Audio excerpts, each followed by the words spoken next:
nous n'avons pas ici la mémoire courte.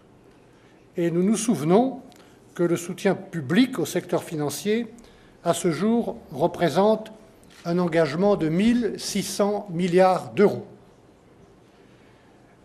que 13% du produit intérieur brut européen a été consacré à sauvegarder, au lendemain de la crise en 2008-2009, le secteur financier et bancaire.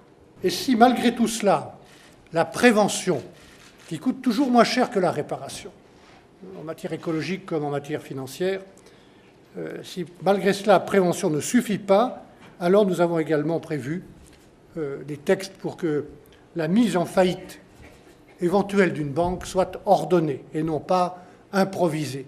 Alors nous arrivons, mesdames et messieurs, à la fin de cet ambitieux mouvement de régulation et nous nous posons une question. Je me suis posé une question avec mes équipes.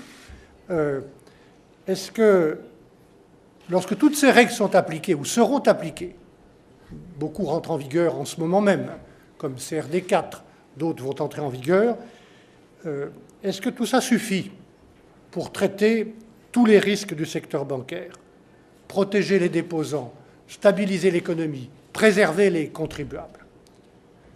Ma réponse, pour la très grande majorité des banques, ma réponse est oui. Mais elle est différente pour les plus grosses banques. Et pour ces 30 banques, dont l'importance est tellement massive en Europe, évidemment la réponse ne peut pas être seulement nationale.